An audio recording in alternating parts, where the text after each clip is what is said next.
اور اپنے پروردگار کی کتاب کو جو تمہارے پاس بھیجی جاتی ہے پڑھتے رہا کرو، اس کی باتوں کو کوئی بدلنے والا نہیں، اور اس کے سوا تم کہیں پناہ بھی نہیں پاؤ گے۔ اور جو لوگ صبح و شام اپنے پروردگار کو پکارتے اور اس کی خوشنودی کے طالب ہیں، ان کے ساتھ صبر کرتے رہو، اور تمہاری نگاہیں ان میں سے گزر کر اور طرف نہ دوڑیں کہ تم دنیاوی زندگی کی رونقوں کے خواستگار ہو جاؤ۔ اور جس شخص کے دل کو ہم نے اپنی یاد سے غافل کر دیا ہے اور وہ اپنی خواہش کی پیروی کرتا ہے اور اس کا کام حد سے بڑھ گیا ہے، اس کا کہا نہ ماننا، اور کہہ دو کہ لوگو یہ قرآن تمہارے پروردگار کی طرف سے برحق ہے، تو جو چاہے ایمان لائے اور جو چاہے کافر رہے۔ ہم نے ظالموں کے لیے دوزخ کی آگ تیار کر رکھی ہے جس کی قناتیں ان کو گھیر رہی ہوں گی، اور اگر فریاد کریں گے تو ایسے کھولتے ہوئے پانی سے ان کی داد رسی کی جائے گی جو پگھلے ہوئے تانبے کی طرح گرم ہوگا اور جو ان کے چہروں کو بھون ڈالے گا۔ ان کے پینے کا پانی بھی برا اور آرام گاہ بھی بری۔ اور جو ایمان لائے اور کام بھی نیک کرتے رہے تو ہم نیک کام کرنے والوں کا اجر ضائع نہیں کرتے۔ ایسے لوگوں کے لیے ہمیشہ رہنے کے باغ ہیں جن میں ان کے محلوں کے نیچے نہریں بہ رہی ہیں، ان کو وہاں سونے کے کنگن پہنائے جائیں گے، اور وہ باریک دیبا اور اطلس کے سبز کپڑے پہنا کریں گے، اور تختوں پر تکیے لگا کر بیٹھا کریں گے۔ کیا خوب بدلہ اور کیا خوب آرام گاہ ہے۔ اور ان سے دو شخصوں کا حال بیان کرو جن میں سے ایک کو ہم نے انگور کے 2 باغ عنایت کیے تھے اور ان کے گردا گرد کھجوروں کے درخت لگا دیے تھے اور ان کے درمیان کھیتی پیدا کر دی تھی۔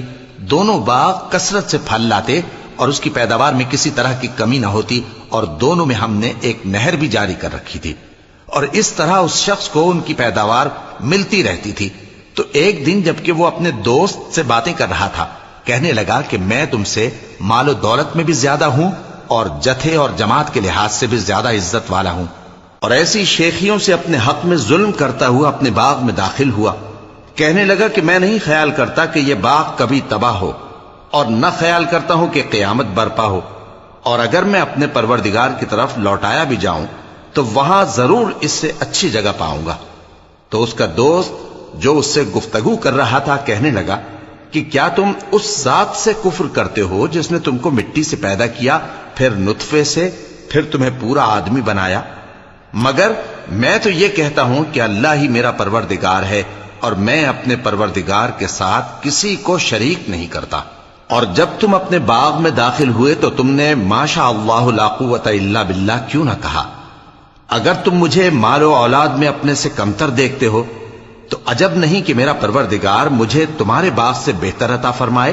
اور تمہارے اس باغ پر آسمان سے آفت بھیج دے تو وہ صاف میدان ہو جائے، یا اس باغ کی نہر کا پانی گہرائی میں اتر جائے تو پھر تم اسے تلاش نہ کر سکو،